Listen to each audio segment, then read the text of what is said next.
What's up, y'all? My name is Ian Edwards, and welcome to the Soccer Comic Rant. This might be a solo one, but it's cool. We'll see how this goes. Premier League season just started, so I just gorged myself on the Premier League all weekend, and I had a good time. I mean, there's been football on, but there ain't nothing like the Premier League, so it was just good to just like Friday watch United win and enjoy the rest of the football all weekend because I know we got the 3 points. And I also liked how we played, despite what other fans and pundits might feel about our performance. But I'll get into that. I think the main thing to talk about right now is the main game of the weekend, which was Chelsea versus Man City. So we have Chelsea, the serial spenders, versus Man City, the serial winners. And I felt like, besides the 2 goals that Chelsea gave up, that they put up a good fight versus Man City. Like, for the way Chelsea ended the preseason and all the doubts that everybody has about Maresca, and the amount of players that Chelsea have, it feels like it feels like Chelsea has more players that didn't start this game than were like named on their team sheet today. Or they have more players that weren't on the team sheet today than were on the team sheet today. So, you know, it's not great if you're one of those players. Like the season started and you weren't named. That's not a good feeling. And Raheem Sterling expressed that this is not a good feeling because his people, meaning his moms or his manager or agent or whoever he has around, and including him, put out a statement, uh, asking Chelsea what do they plan to do with him. And I get it and I don't get it, like I get it in the sense that if you're like, what position does Sterling play? He's a left winger, and you see them buy Neto, and you know that they already have players from last season that would start sometimes ahead of you, or would substitute you out of the game for these people. You're like Neto must be like the last straw. You know what I mean? Like, yo, why did they buy Neto? Like, I'm here. Like, I don't understand this. I came in 2 weeks early for preseason to show them my dedication and to get on point. I was even training before that. I was training the whole Euros. Then I came in 2 weeks early, and then these motherfuckers buy a Neto. Like, Neto's never even done half the shit or 3/4 of the shit that I've done in my entire football career. And you bought a Neto, bro? Dude be injured all the time. Like, uh, like there's definitely some confusion. So it's definitely a post that was put out by a player who's only 29, but is when you're 29, I feel like you're in your professional athlete. That's when you experience a midlife crisis in the sport because you don't have a limited amount of time left. So, I feel him for that. Like, my empathy goes out to him to that because he's like, if I ain't gonna play, you should have just told me, and then we could have just got on the market the same way we put out this post asking y'all what's up. We could have like put out posts like at the beginning of the transfer window, just let people know I'm out here, I'm outside, I'm free. Come get me, somebody. Like, we could have made a deal. Now there's 12 days left. I don't want to be like on the roster that you're not going to use. That's bananas. I was in the semifinals of the World Cup a few years ago. I've won the Premier League a bunch of times. You know what I'm saying? I have braids. You can't do this to me. So I feel Sterling.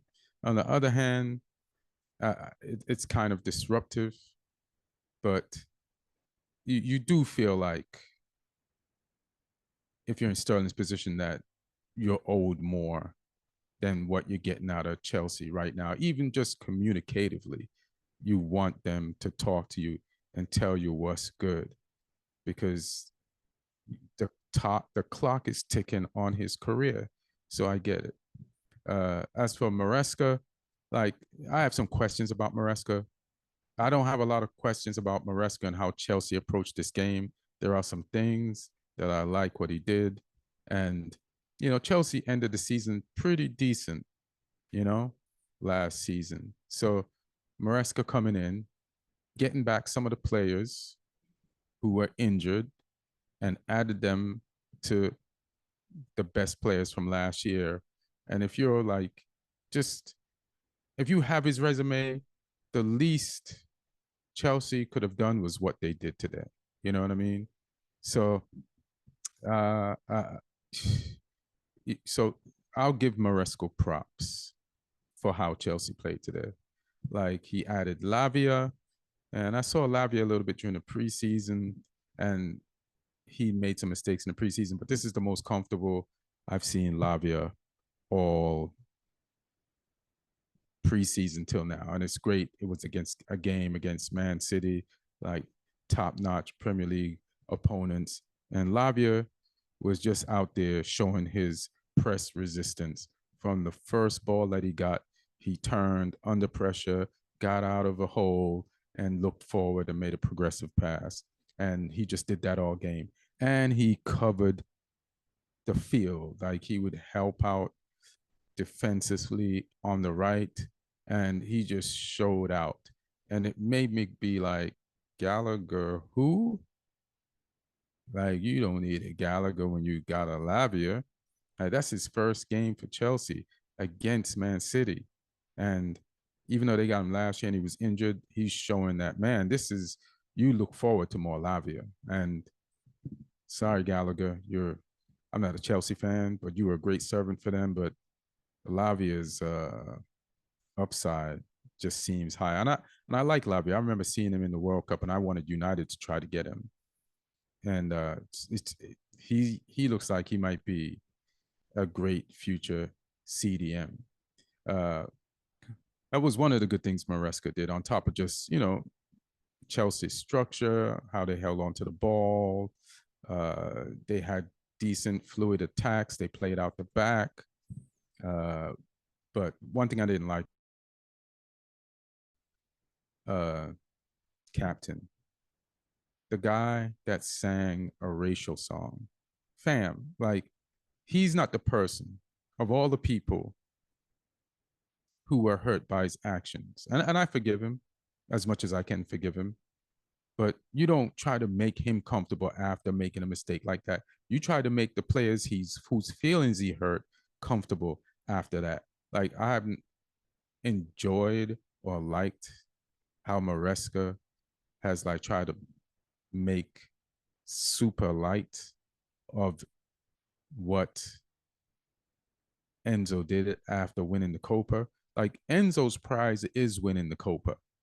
He doesn't get to win the Copa, sing a racist song, and then come back to Chelsea and be named captain for the first game. That's bananas. And then some of the black players who he disrespected in that song are playing under him. That's just the wrong message. You know what I mean? So just off that, you don't deserve the 3 points today. I'm glad you didn't get them. And I'm a Man United fan, so you made me root for Chelsea. You made me root for Man City. Just come on, man. It's kind of ridiculous. Like, you suspend him a game or two. You let him know you got enough players to replace him. Take somebody off the non-roster and put them on the roster. But I get it. You spent $100 million for the guy, and he's probably the worst player on the pitch today. And you took off Lavia, which before Maresca made his subs, Chelsea were up. They were down 1, and the game was close in possession, all the stats, shots, and except Man City had that great goal. that Haaland scored, which I'll get to. But yeah, but then Maresca made the subs. And I think the subs is what made Chelsea ultimately lose the game. You put on Shrewsbury Hall. Is it Drewsbury or I think it's Shrewsbury. Uh, but and you put on Gue, and you put on, who else did you put on? You took off Nkunku. Who else did you? I think you took off Gusto. You tried out a new left back. Like these were planned subs, I think, that he was going to play in the game regardless. And you just kind of have to do that. It's your first game of the season. You haven't had your whole squad that you want to use as your starters for the season together, and you have to at some point start playing as many of those options as you can together so that they can get some chemistry going. So you have to use all 5 subs and play them. I was loving the combination of Fofana and Colwell as center backs, and I was like, it just optics wise, just look wise, they kind of remind me of Arsenal's 2 center backs, just 2 black, sturdy, strong, ball playing center backs, and I was just complimenting Fofana until he passed the ball in the middle of the pitch to Kovacic, who intercepted it and just pinged it off the post after a few dribbles into open space and into the back of the net to make the score 2-0. Like Fofana, you just can't pass the ball into the middle of a soccer pitch. It don't matter if you're playing against kids. It's just endangering your entire team. And there was a pass on for you, a short one from Cole Palmer, one of your best players. So he could have either got out of the tight space he was in or hit it back to you and ran and just shifting things in the defense a little bit. But I know Fofana ain't played a full game of football for God knows when. You know, I don't even think he played a full game of football in the preseason. You know, he's coming back from an injury. So hopefully that would be cool for Chelsea to have this young, great pairing of Fofana and Colwell, even though I'm against Chelsea winning anything because that will get in the way of United winning anything. But, you know, just that'll be cool. You know, they look like it's the beginning. It's the first game. It's against a tough opponent that didn't have all their players either. But that was cool to see. Like, if you're a fan of football, there's just some things that's cool, whether you like support that team or not. So there was that. I'm also going to be looking at the notes on my phone and not trying to go so fast that I forget things. Let me just go to Haaland's goal. First of all, Man City started with some trickery. They put their right foot on the right to play right wing and their left foot on the left to play left wing. And 5 minutes into the game, Savinho and Doku switched and they played inverted wingers. And it was when Doku got back on the left side of the pitch that he started causing havoc and going through people and got that ball through, which was tapped to Haaland by Bernardo Silva, who is just a baller and greatness on the pitch personified. And Haaland gets the ball. There ain't a lot of space there. And he must have got like 20 touches in before he dinked that keeper, who he owed one from a previous match. And it's just like, sometimes people talk about Haaland's touch and close control. And that goal is a fuck you to anyone who ever doubts Haaland's touch and close control. That was beautiful. So congrats on that goal. Just period. Just making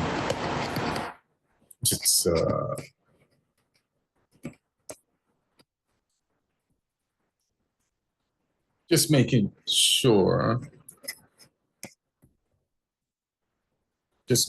my equipment is working here. It's working. I better stop touching stuff. I'm breaking shit that's not broken.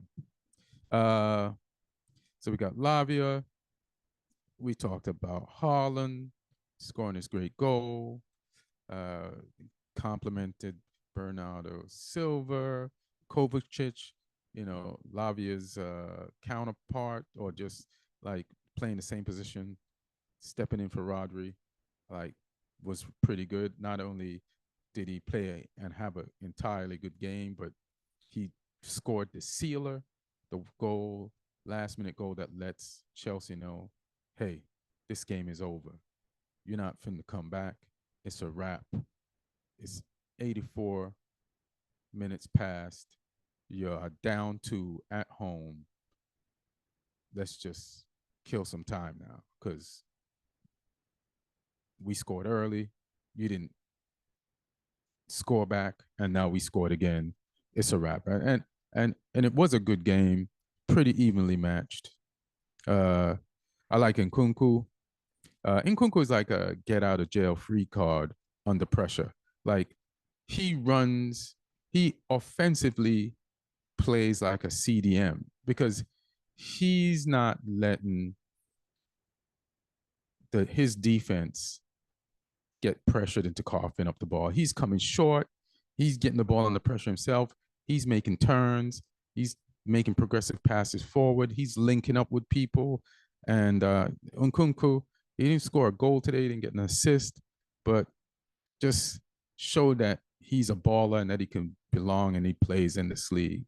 So that's a good sign for Chelsea. Like Chelsea did have some good things happening for them on the pitch today. One of the bad things that happened for Chelsea today was Nicholas Jackson. You need to just grow up and learn to stay onside. Like that was some definite Richarlison mentality on that goal that you scored that was offside. Like, bruh, you could see the whole line of Man City's defense. You can tell if you're offside or onside. Like, bro, just stay back and just be patient. I don't understand what you were thinking. I don't understand what you were doing. You did a lot of that last year. You could have had an equalizer, bruh. Just calm down. You're gonna get yours. You got skill. I believe in you. You gotta believe in you. You had a decent year last year. I think you scored like 16 goals, man. And I think you're better than some the people that don't think you're good are. And I feel like now that you know you had one season, you should be more comfortable and trust your ability, and you'll be fine. Like you really took a goal away from yourself today. You know, you really did. So calm down, bro. Calm down. And yeah, 2-0 game, Kovacic. And I talked about the subs, Man City. They're also, you know, just coming back into this thing too, man. They're also just, starting their season after winning the Premier League 4 times in a row, and the year before they won the treble. It's like, can they motivate themselves to like be as good as they've been in the past?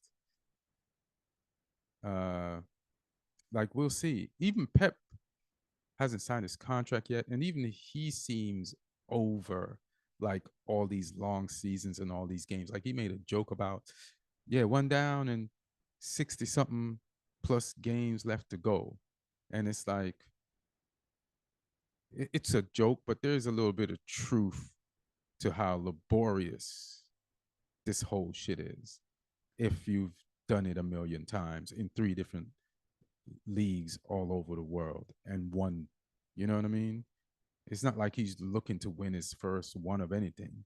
He's won some of everything. So let's see how motivated Pep will be. Sometimes something happens during the season to piss him off that'll motivate him.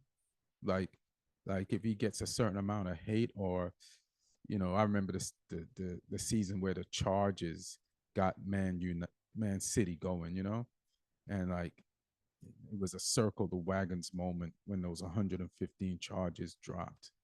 So we'll see, man. We'll see. So that's my review of Chelsea versus Man City. Uh, let's go to United. United versus Fulham. Let me tell you all the shit that I liked about how United played. And I've been noticing how United has been playing in the preseason. And our last 3 games in the preseason, our XG, win or lose, has been better than the teams we played. I feel like our XG against Arsenal was pretty. Let's say we skipped the Arsenal game. We're like XG versus Betis. Definitely, we beat them good, and you could see how we wanted to play there. Then I think after Betis, we had to play Liverpool, and we lost 3-0 to Liverpool, which sounds like we got our ass whooped. But if you check the XG and you check the big chances, like we had them, and we outplayed Liverpool, but somehow miraculously lost 3-0 to them. But I just didn't feel bad because of how we played. And there's games last season where we won the game, and I felt terrible about how we played. But then here we go losing a preseason game to Liverpool 3-0. I was like, man, look how we played. There's some great patterns of play, our system, our setup, especially without the ball. Like we were terrible last season without the ball. So these last 3 games in the preseason, including the Charity Shield, like even when the Charity Shield started last week and Man City had the ball, I just wasn't afraid. Like I believe in this pressing with a front four, and sometimes going in mid block, sometimes going in low block, sometimes just pressing. I believe in the chances that we can create, and I believe in the players that we're using now and the players that we bought. We're using our better ball handlers, and even in the system that we have, say in the Fulham game, and even in the Charity Shield, we played Maguire, who we know panics. He panics. It's just panic is in his DNA. It's in his blood. Like if you pressure him, it will panic.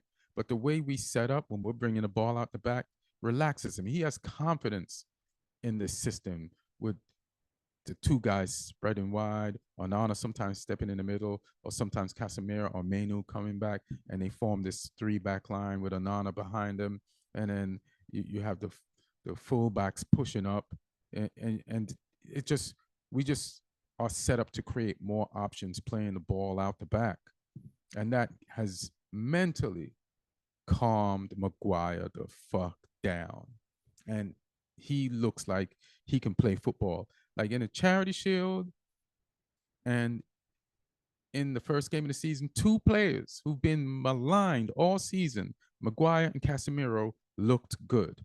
And I'm hoping this ain't like a blip. I'm hoping this system, the growing confidence in it, and getting more wins will like turn these guys into what we need them to be. And even if we don't play Maguire a lot, and even if we don't play Casemiro a lot, and somebody else steps in, I hope the system helps them as much as it's helped these 2 guys in the last 2 games. So I felt like Fulham. Let me just check out the stats of the Fulham game just to make sure I'm not talking out my anus, and with red tinted glasses. So I don't know why I can't find the United. Where is is this it? No, this is close. Almost there. Almost goddamn there. So Man United versus Fulham stats. 56% possession. I know we're at home, but teams like Fulham has given us trouble before. You know what I mean? At home. And when I say teams like Fulham, I actually mean Fulham. Like Fulham has given us trouble when we play them. We look raggedy. We don't look good. I remember a game. It was the last game before the World Cup, when the World Cup was in December, and Fulham made us look bad. We're down at Fulham, then we subbed in Garnacho, and then we got a winner, and we got to go on a month break, enjoy the World Cup with a 3 points and a win. So, but the game before that Garnacho moment, I know we'd scored a goal and then they tied it back, I think, and we won it 2-1 when Garnacho came on.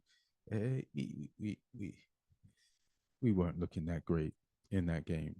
And there's teams that can make us look bad, and Fulham is one of them. But I just felt that we looked good, like just holding on to the ball retention, having a mod over there, and not like just giving the ball away and keeping it and just moving. And he's good defensively covering. Let's talk about Mazurari, like brand new, straight out the box. Just got him from Germany, 15 mil at the most, and just looked fresh and smooth. Like if you were watermelon shopping at the supermarket and you wanted to pick a ripe watermelon out of like a basket of watermelons, you would pick the Maserati and you'd eat it and you'd be like, this is delicious. This was the perfect watermelon. Like Maserati just fit in with us. Like, like earlier I said, like when you see Lavia play, you're like Gallagher who. Last week, I made a post about how much I'm going to miss Wan Bissaka. And I know this is just one game, but that Maserati, man, like just the way the game came to him, that's how you debut. That's how you goddamn debut in anything. First day at a law firm. That's how you debut, Maserati style. First day driving a Ferrari. That's how you drive and debut in your Ferrari. First, if that's your first night doing stand up the way Maserati played, like you're going to be a great stand up. So let's just hope this is the least best game that Maserati ever has, and it just goes up and up and up because technically, sound, just sound, passing, calmness, just man. Wait till they get the system going, and we got Licho back. Licha he got manhandled by Traore. It always scares me when you're playing a team that has Traore. He scared me when he was with Wolves and we had to play him because I've seen him damage other teams and their defenses. And one of the first moments of this game, Traore went on a run and just destroyed Casemiro and Liche. But Maserati slid in, intercepted his cutback pass, which was cutbacks was a thing that United had a lot of difficulties with last season. But Maserati came in, defended that cutback. We got the ball back, cleared the danger. And hey, man, I don't take defending cutbacks lightly after how terrible we were at cutbacks last year. So, and after that, let's use the words of Licha to say he sent Traore back to the gym when he was one-on-one with him and defended him in the box, shoved him out, won the ball, and went back up the pitch with the ball. So, yeah, it's pretty good. And I'm trying to go around the pitch. Bruno, Captain Bruno, man, did his thing.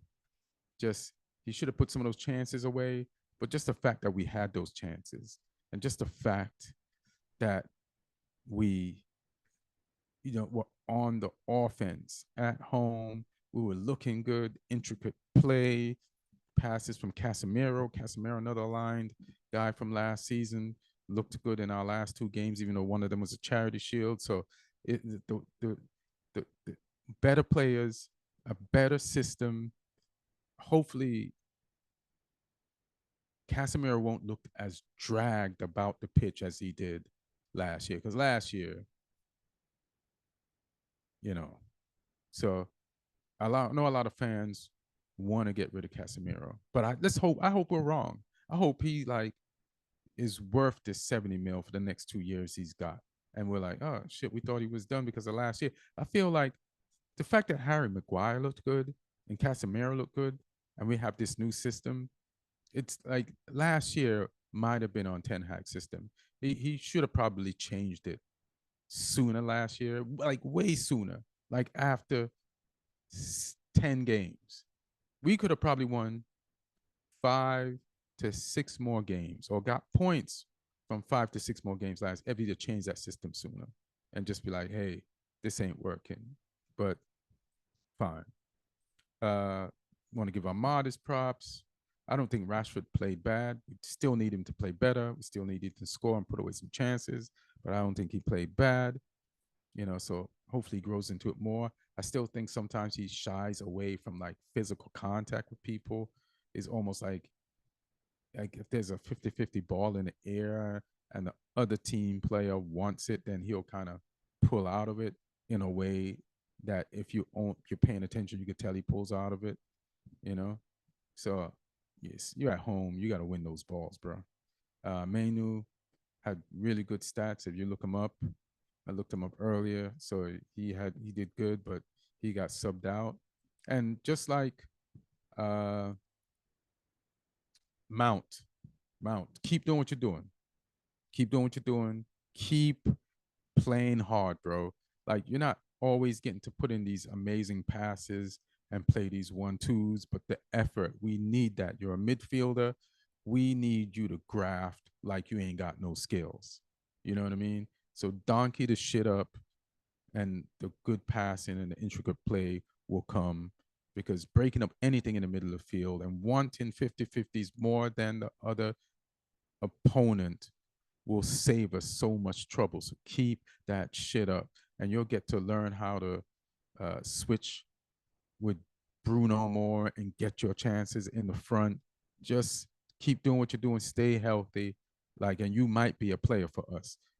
Buying you might not, be a bad thing. You know what I'm saying? Like prove Ten Hag right. Do your thing. So I like you so far. I liked you in the preseason because you just like fought or played for the badge. So keep doing that shit. Mount, yes, keep doing that shit. I like that.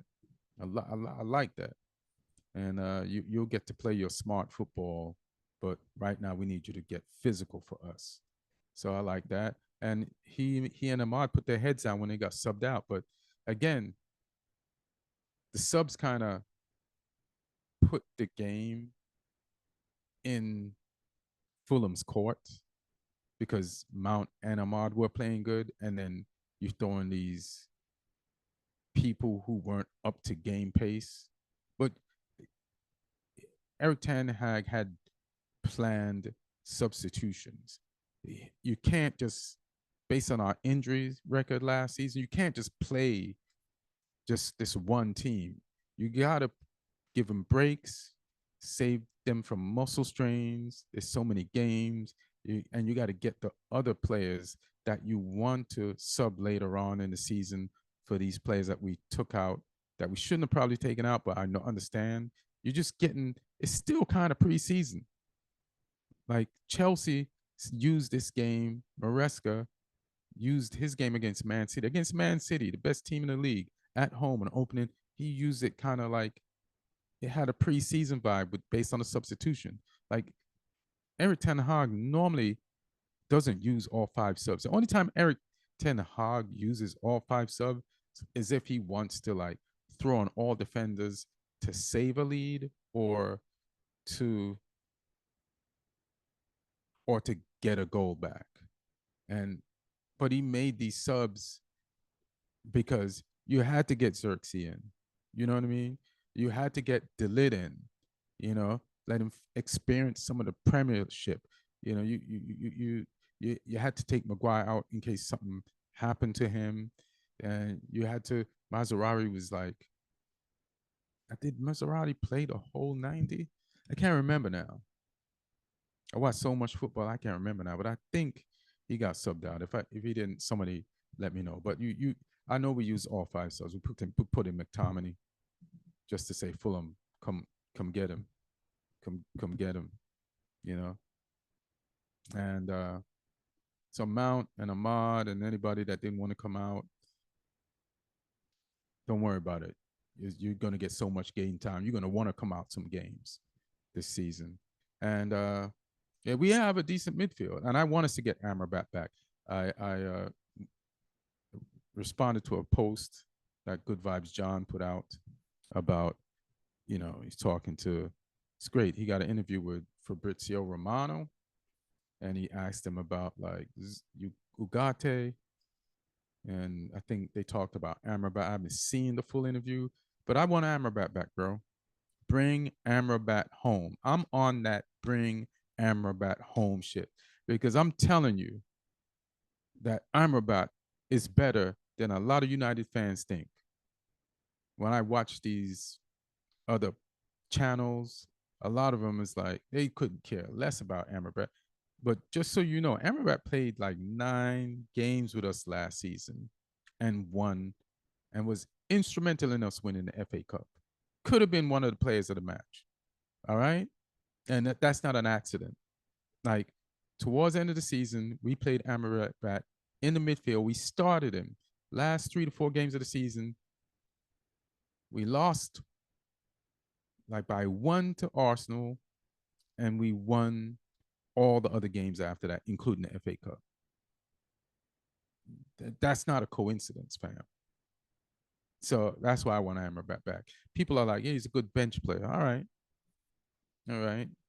The guy that went to the semifinals of the World Cup helped not Portugal with that star-studded, stacked Portuguese team out the World Cup. I think they lost to France, who lost on penalties to Argentina, who gave Argentina such a fight that Argentina made a racist song dedicated to the entire French team because that's how scared Argentina was. All right. So I'm on my Amrabat shit. I talked about Menu. I talked about Eric Ten Hag. Garnacho came on. Xerxes came on. Garnacho, when you come on, great assist, but you got to fulfill your defensive duties. You can't just ignore that shit. You got to run back to, especially if you're fresh. Get back there, bro. Defend. And, but thank you for your service and good cross to Xerxes. And yeah, he put the ball in the back of the net. Congratulations to Xerxes for having a name that I can easily pronounce and for playing in your first United game. You didn't play the entire preseason. You're one of the first players we bought. And I know you played in the Euros, but great touch, great goal. That's goal is a way better goal than most of the football world is going to think. It was such a delicate, precise touch that it almost looks like it was an accident that shit went in. But I watched it multiple times and it looks like you did that shit on purpose. And that tells me a lot of promising things about you, bro. So keep it up, Xerxes. You could be special. I know it's early, but that was a good ass goal. There was more reasons for him not to score that than there was for him to perfectly score it. So, yeah. So, was feeling that for sure, 100%. And Fulham, you got to give Fulham props, man. They lost 4 main players: Cordova Reed, Reams, Toston, and somebody else, William. Last season, having those guys on top of what they already have, that means Fulham got to go you got to go to Amazon and buy some players, fam. So, go to Amazon, put McTominay in the cart and check him out because you need him. All right. We would appreciate that. All right. Uh Going to see the other games I saw. Watched Arsenal versus Wolves. And let me get my notes together for that game. Just one more thing. Just going back to the Manchester United versus Fulham game. Sorry, I keep going back and forth. My bad. I'm alone. This is solo. Uh, I usually like Graham Lasso and Lee Dixon. They were commentators for the game. And they said something that helps us to sell McTominay. So I shouldn't even say anything. First of all, any Man United fan that wants us to sell McTominay shouldn't be shitting on him because that might discourage the people we want to buy him from buying him. You know what I'm saying? I know, McTominay's not good enough for Manchester United. And I think it's a desire thing because there's things he could do that could make himself good enough for us, but maybe he will be more comfortable doing those things in an atmosphere that has less pressure. You know what I mean? I just know from the sample size we got so far, he hasn't done it. So let me just say that. But Lee Dixon and Graham Lasso was like, they've never seen McTominay have a bad game. And that is fireable punditry. But it's also a good argument for his price. So I'm not completely mad. And I don't know what games in their defense that they've watched McTominay play. But if you've never seen McTominay play a bad game, there's a decent amount of them out there for you to check out. All right. Because McTominay knows how to have a bad game without like making mistakes on the ball. He just kind of disappears in between the other 21 men on the pitch. And that's a bad game if we only notice you when you're being subbed out or when you're being announced as a starter, that's a bad game for most players. Yeah. He doesn't have howlers. You know what I mean? He just reduces Man United to 10 men whenever he kind of is not feeling it. But you know what? To sell him, I'd say that. Yeah, I've never seen McTominay had a bad game. Yeah. So come get him, Fulham. Go on Football Manager Amazon and put him in your cart. All right. So let me make sure. Uh, just some people of note for the Wolves game. Ait Nouri is a baller, and they might have to move him from left back. Because he's got some dazzling footwork, and he will use it on you, and he did in this match. The only thing he has to do is like make sure his final pass is better. Sometimes you can't like dribble in circles and beat multiple people and be in the same place. You got to get somewhere with that dribbling. But Wolves is a pretty skillful, talented team, and they can cause a lot of trouble. And they did cause Arsenal some trouble. More the trouble was caused like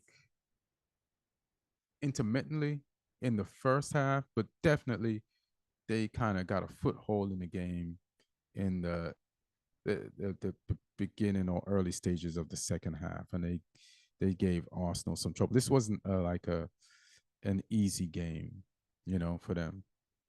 But Saka, star boy, Arsenal star boy Saka.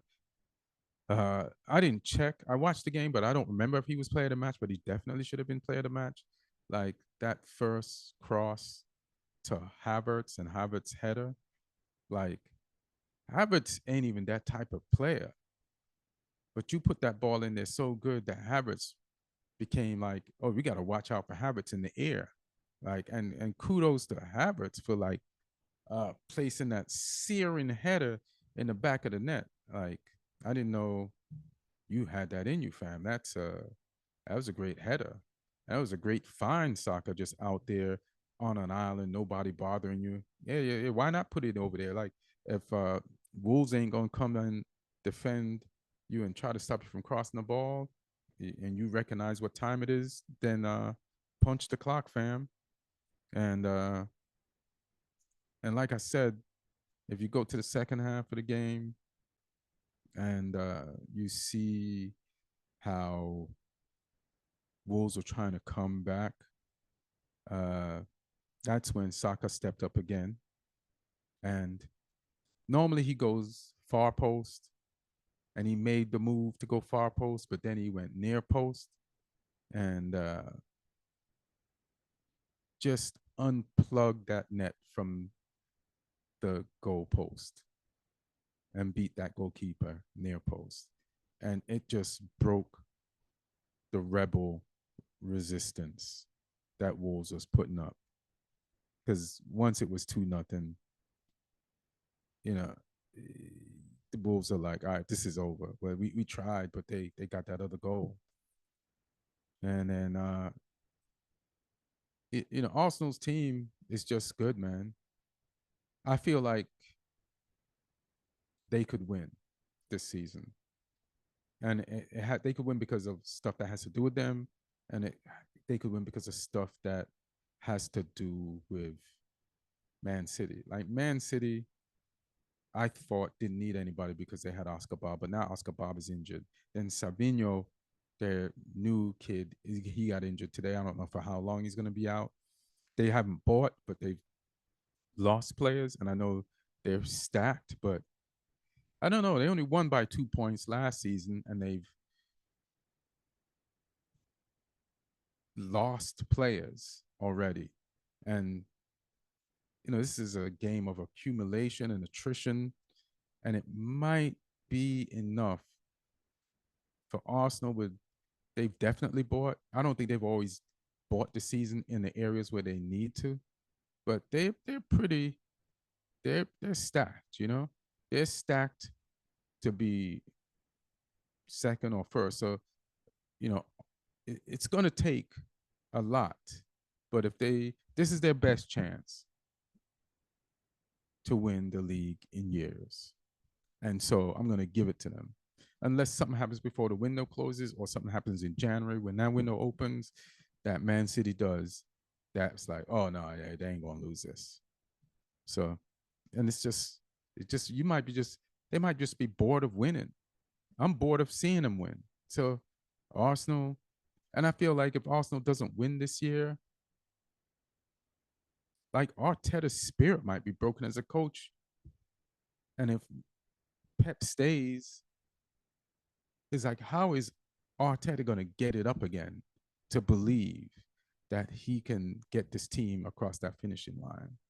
Because you get your heart broken, it leaves scars, there's plaque, and the blood won't pump and flow through there with the force that you need it to give you the energy, to give your team the energy. So, yeah, man, Arsenal, it's just a necessity and a need. If Arteta is ever going to win the league twice or multiple times, he needs to win it this year first, for real. Because if everything stays the same and Pep is going to continue to be at City, Arsenal got to take one. So back to Saka's goal, it pretty much cooled everything. And like I said, everyone knew what it was after that. Even Gary O'Neill started giving his subs a run out and use the rest of the game like a preseason game to give some of his bench players a run out. So a pretty good game. Arsenal played really good in their game. And Liverpool, I saw the Liverpool game, and I think I got some notes on that. In the Liverpool game, and somebody was saying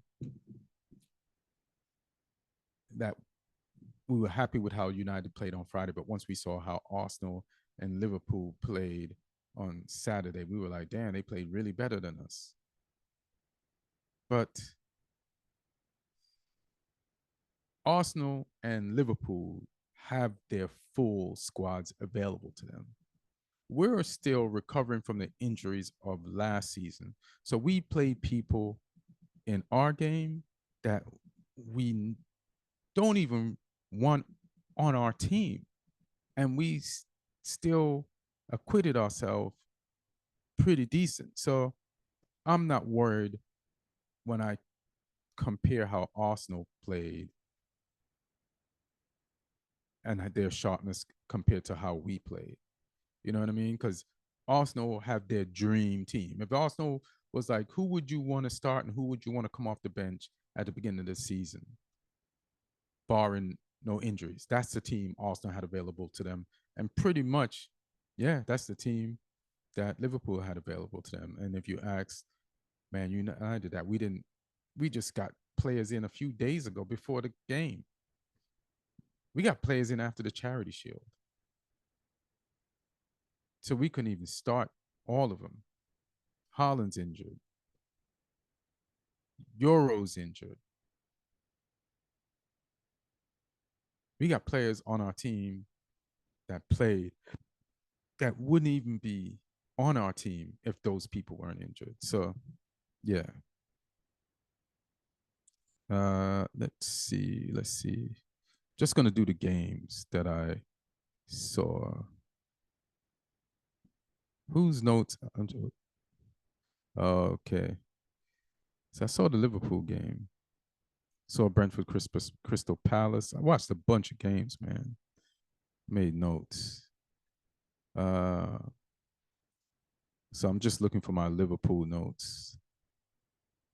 Did I make any Liverpool notes? Did I just like, yeah, Ian, you're gonna remember everything you thought about this game. Oh, Liverpool Ipswich, man.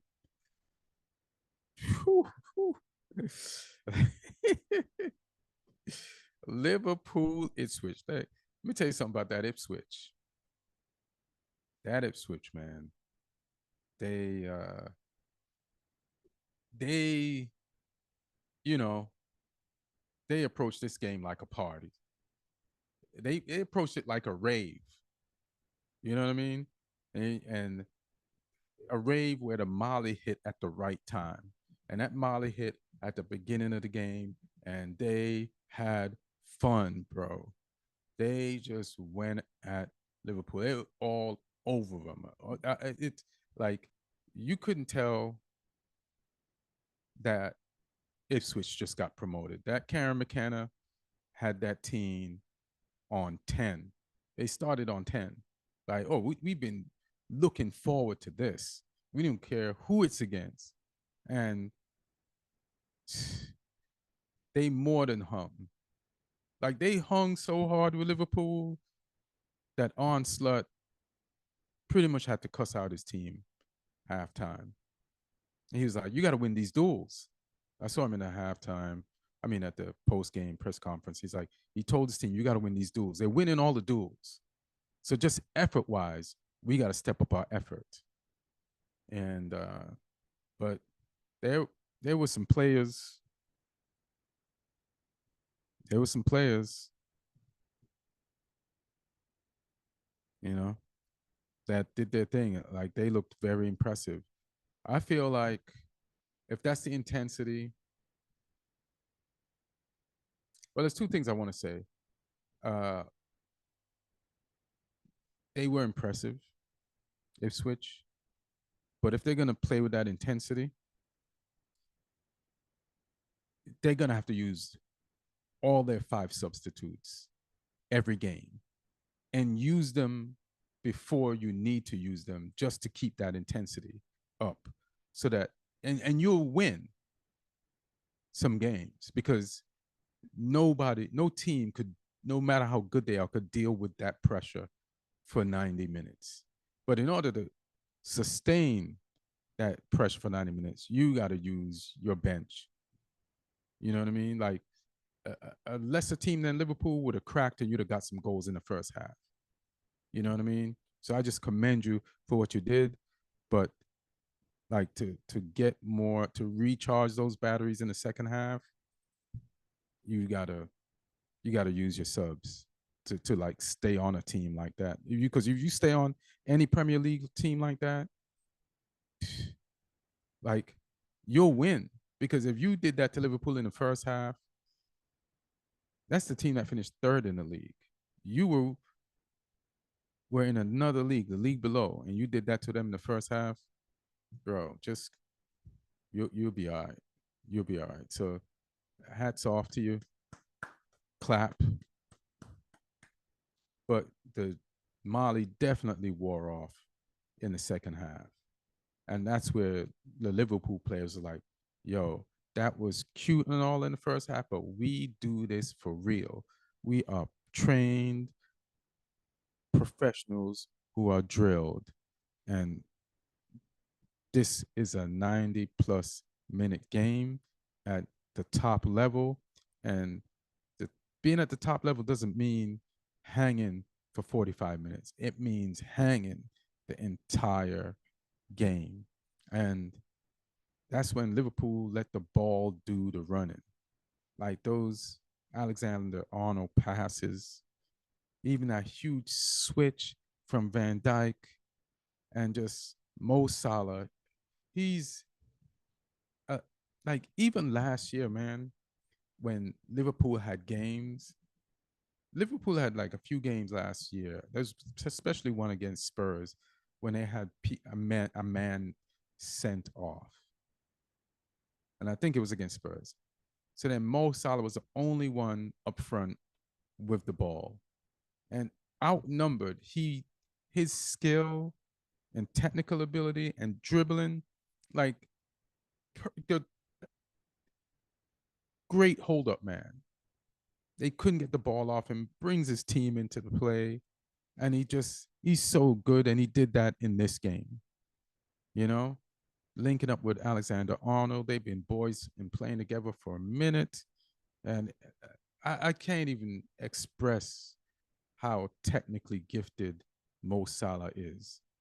And I know it's going to be a long season and he's older, but goddamn, man, that motherfucker can play. Unbelievable, bro. Just unbelievable. Like it's almost Messi like. It ain't, but it almost is Messi like. And just him alone on an island surrounded by enemies ain't nothing to him. It ain't nothing. And he linked up with Jota, got the first goal, and then he got the second goal. So he's got an assist and a goal. He kind of, had a sack a game, you know. So it's just impressive, bro, what he did. I'm trying to see if I had any other notes on that game. Props to Trent for doing what he did. Is funny. Ipswich put in a sub called, his last name is Harness, and he did his best Ipswich Calvin Lewin impersonator. That's what he reminded me of. But kudos to Ipswich for trying really hard and almost coming away with a result, but just running out of gas. And let me tell you all some facts about Ipswich. I've just been looking Ipswich up. Here's some shit you didn't know about Ipswich. Might as well. It's a new team in the league, but they're not new. In 2002, Ipswich won the UEFA Fair Play Award, earning them a spot in the UEFA Cup, which is now the Europa League. And that was despite them finishing fifth from the bottom in the Premier League. And this is and was a unique achievement, and it's rare for a team so low in the table to qualify for European competition. But that also tells you sometimes being nice does pay off. Uh, Ipswich, it's the name I'm having trouble saying. Ipswich holds the record for the longest unbeaten home run in English top flight history. Between 1979 and 1981, they went on an incredible 36 league game without losing at Portman Road, a streak that contributed to their strong performances under Sir Bobby Robson. Uh, in 1981, Ipswich won the UEFA Cup, defeating AZ Alkmaar 5-4 on aggregate in the final. They remain one of the few English clubs to have won this prestigious European trophy, which was the peak of their success under Robson. And Ipswich local rivalry, they have a fierce local rivalry with Norwich City, known as the Old Farm Derby, a playoff take on the Old Firm Derby in Scotland. And this rivalry is deeply rooted in the history and culture of East Anglia, with matches between the two sides often being intense and closely contested. And before leading England to the World Cup glory in 1966, Sir Alf Ramsey managed Ipswich Town from 1955 to 1963, and he transformed the club, taking them from the third division to winning the first division, which is now the Premier League. And they won that in 1962. And that was one of their most remarkable achievements. I do want to say something about this other player too. He came in for Trent Alexander-Arnold. Like I said, every team is just like, once they feel like the game is decided, they're like, let's start substituting players in and putting them in. And one of the players that Liverpool put in was Connor Bradley. And I feel like Connor Bradley is just one of the bright young stars in football. And he's a right back, but you could tell he's built different. You know what I mean?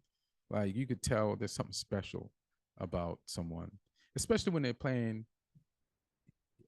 I guess there's been a lot of special right backs and left backs. So maybe that makes it easier to tell another special one.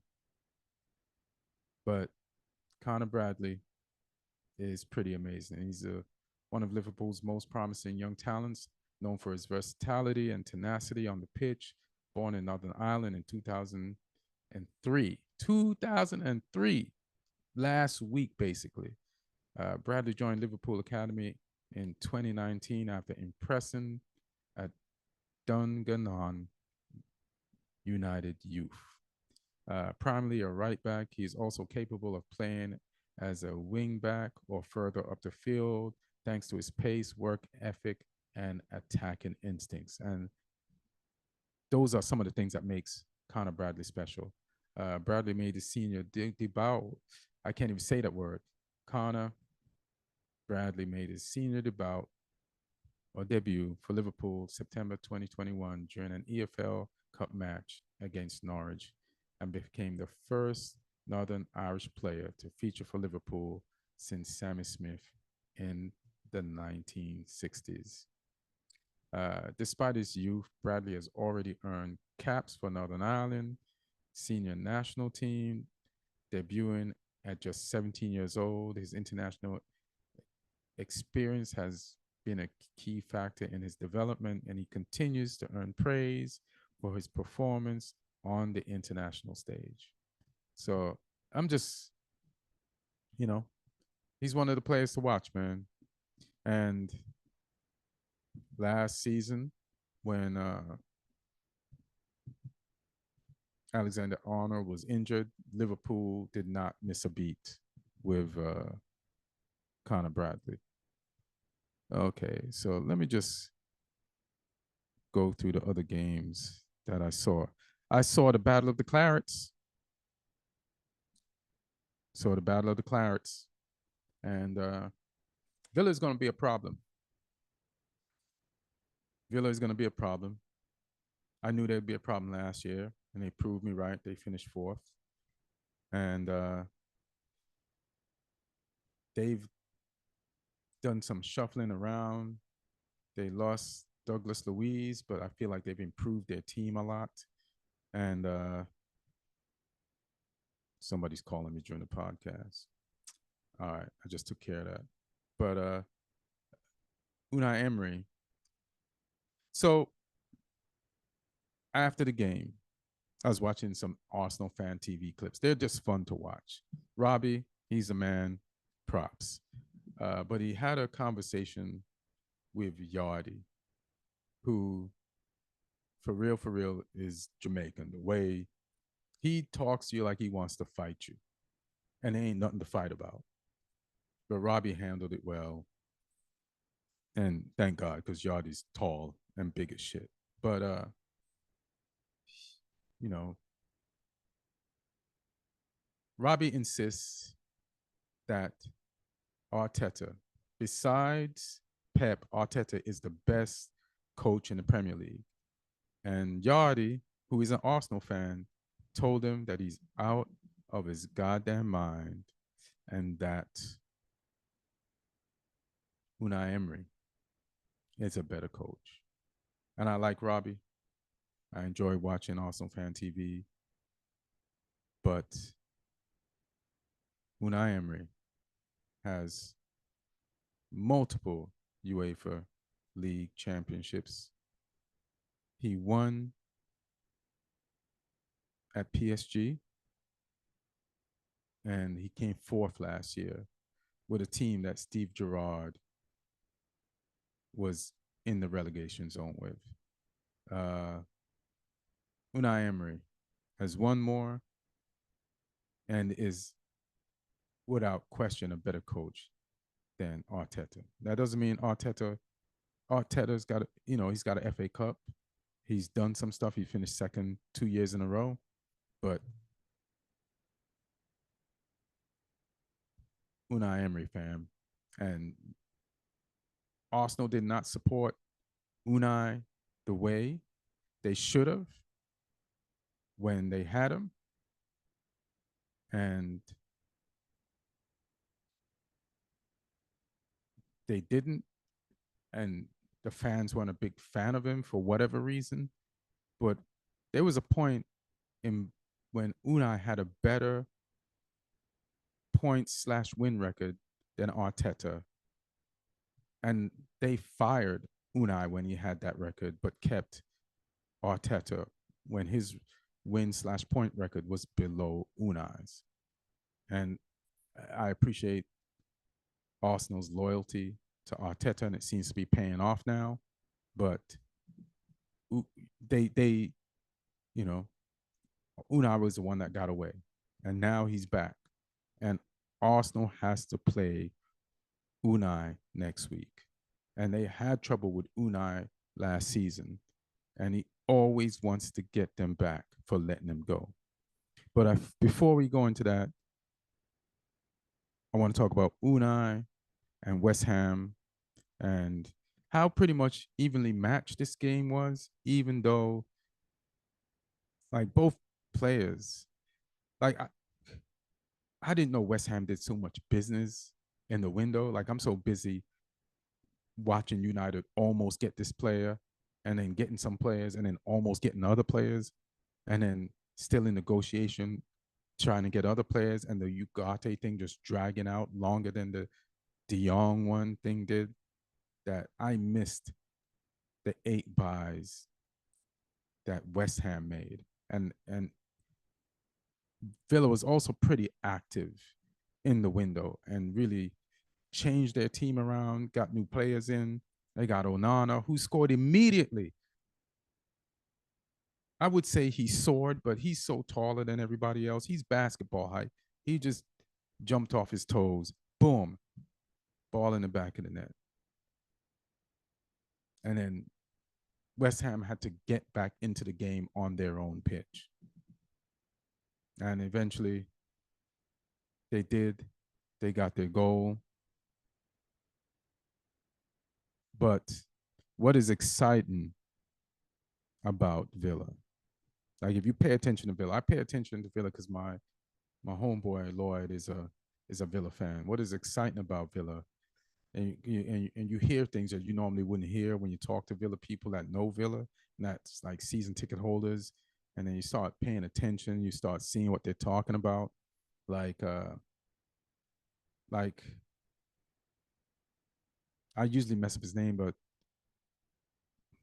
Morgan Rogers, who is my favorite Villa player out the academy,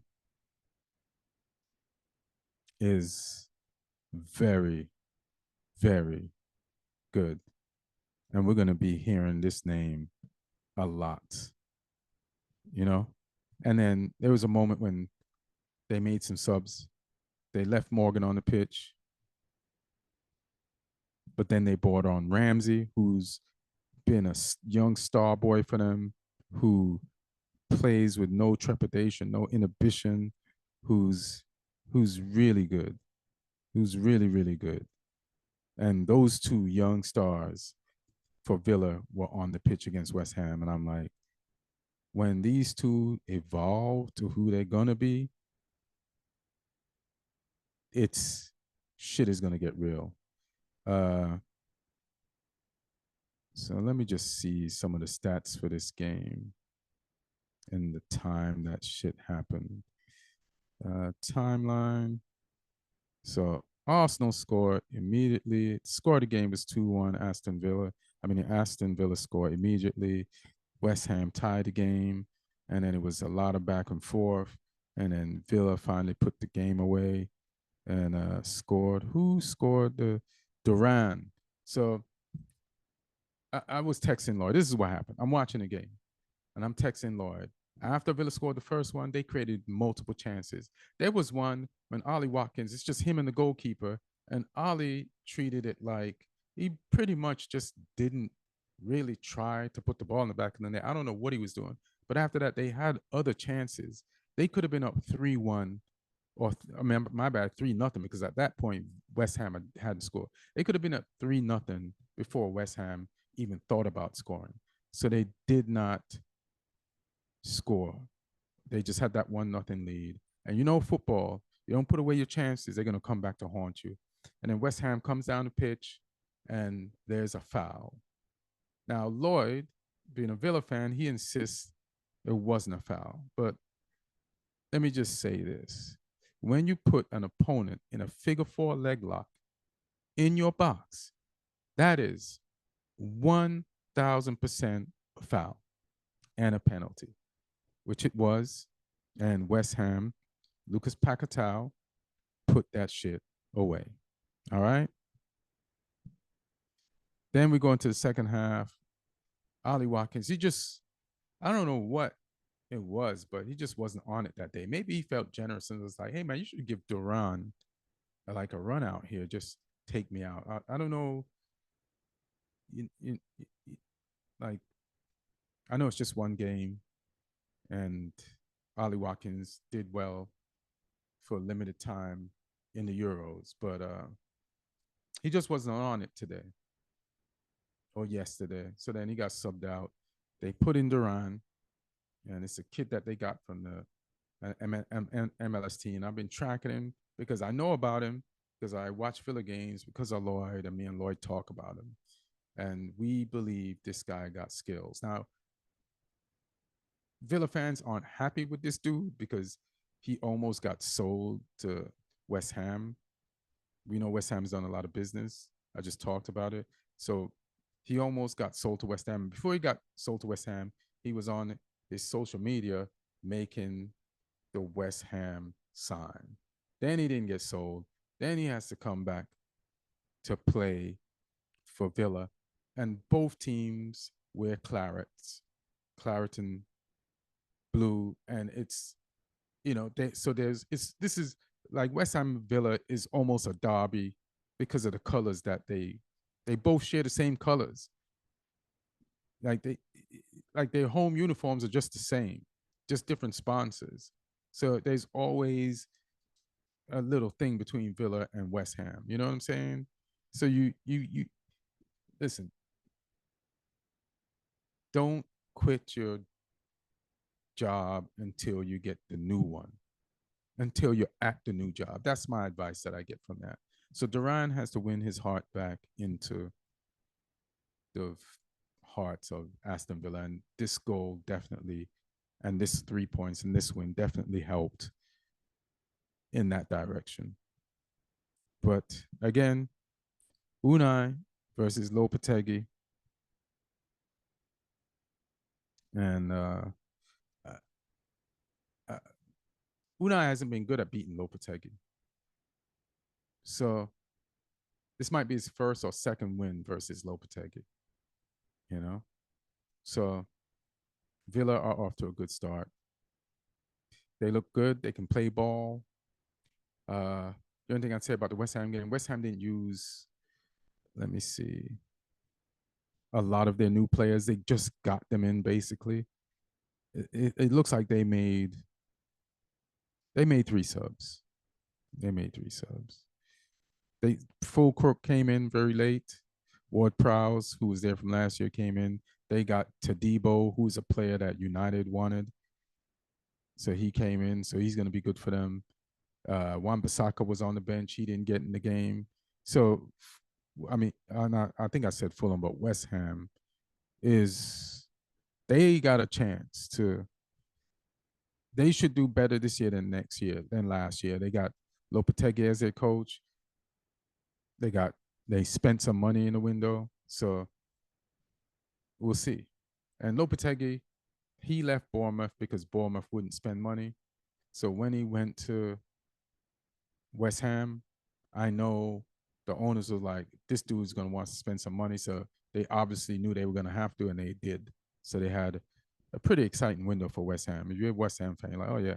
Even though I don't agree with the age of Fulkirk, you know, it's pretty old, you know.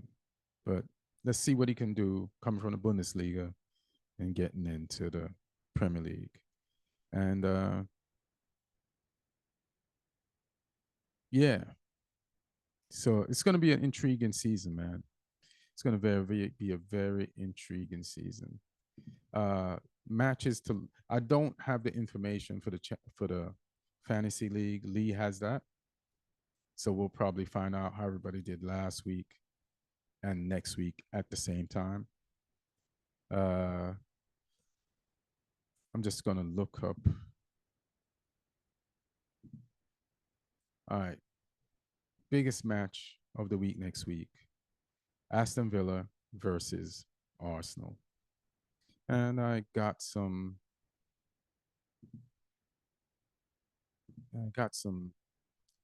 you know,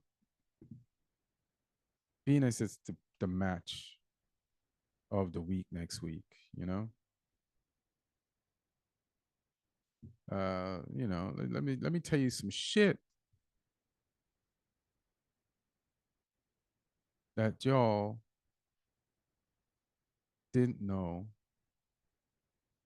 about Arsenal and Villa. Arsenal has historically dominated this fixture, winning 85 of 119 meetings across all competition, with Aston Villa securing 69 victories. However, Aston Villa has become more competitive in recent years, particularly at home.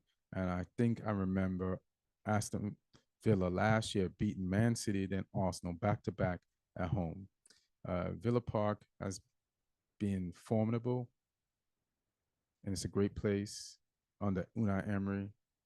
And they're there on their home ground into a fortress, boasting one of the best home records in the Premier League. And this makes this upcoming match even more challenging for Arsenal, who are going to need to be at their best to get 1 point, much less three. Uh, I mentioned this before, but Unai Emery, Aston Villa's current manager, was Arsenal's head coach from 2018 to 2019. So this adds an extra layer of intrigue, as Emery will be keen to prove a point against his former club, because he was not treated the best during his time at Arsenal. And even though Emery at his time at Arsenal led the team to a Europa League final, but was eventually sacked due to inconsistent league performances. So even though Emery did not win any trophies with Arsenal, he took them to the promised land. They just got kicked out of it, and he felt like he was treated shabbily. And so that's it's a big match next week between those two key players. Arsenal's Bukayo Sako and Aston Villa's Ollie Watkins, who didn't have a great game this week, but might be warmed up for next week. They both played on the English team together. They both scored penalties in that game where all five England players in the Euros killed it with their penalties. Well, Ollie didn't take a penalty. I'm sorry, but Ollie came in a game or two later and scored a winner. So, but they're boys. They played on England together. Saka's creativity and goal scoring ability has been central for Arsenal's attack, while Watkins' pace and finishing have made him a constant threat for Villa.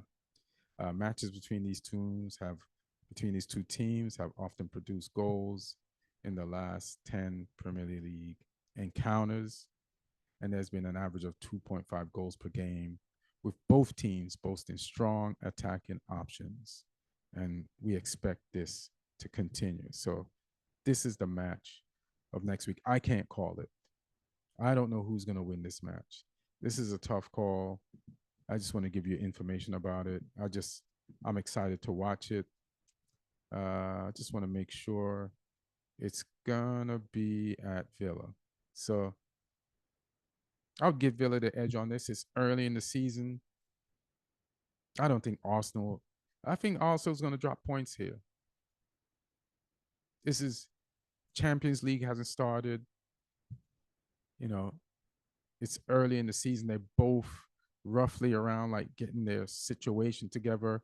So if anytime Arsenal is going to be susceptible to dropping points to a team like Villa, who is a really good team, it's going to be now. So I'm calling that. Next week, United is on the road versus Brighton. Brighton played good this week. They battered, I think, Everton. So, but I feel like, again, with our system where we press with four up front, we press in a 4-2-4, and we play out the back well, even though Fulham didn't press us. But the good news is De Ligt had some playing time. Leach had some play time. And so then De Ligt might be able to start next to Mazraoui, who's played with together before in multiple clubs. And we'll just have more of our team ready. And we didn't get any injuries. So we'll be able to start most likely the same team or close to it. Xerxes might be more prepared to like start the actual game, which, there's going to be Rashford. There's going to be, Garnacho, Ahmad. I don't know what's happening with Sancho. He wasn't even named. So maybe that indicates that he's close to getting out of here, which might mean by next week we might have a new player. And we might be rid of McTominay. So this week is a good week to look out for United to see if we're going to get rid of McTominay. Is it going to be trade for Ugarte and Sancho? Are they going to work out some deal where Sancho ain't on our books no more so that we can afford Ugarte? So off the pitch, this is a good or a possibly potential exciting week for Man United. And the game against Brighton, if we could do the business off the pitch that we want to do and then go to Brighton and win and get 3 points. And we beat Brighton towards the end of last season. That was one of the games that Amrabat starred in. So we can beat Brighton. And they have a new coach. He did good this week. He's the youngest coach in the league, but we got good coaches too. So let's go. Thank you for listening and watching. Just did this solo. Haven't done a solo pod in a minute. So, I just try to relax and just do it. Sometimes it's good to have people to bounce stuff off, but I guess if I have to, fuck it, I can do it. Appreciate you watching and listening. Hope you were entertained. Like and subscribe. I should probably say that up front. You know what I'm saying? I'm going to say that up front more. But we love you. Be good. Enjoy the football. See you next week. And we'll let you know what's going on in the fantasy league. The people in the fantasy league, they know what's going on already. But, still like to talk about it. All right. 1.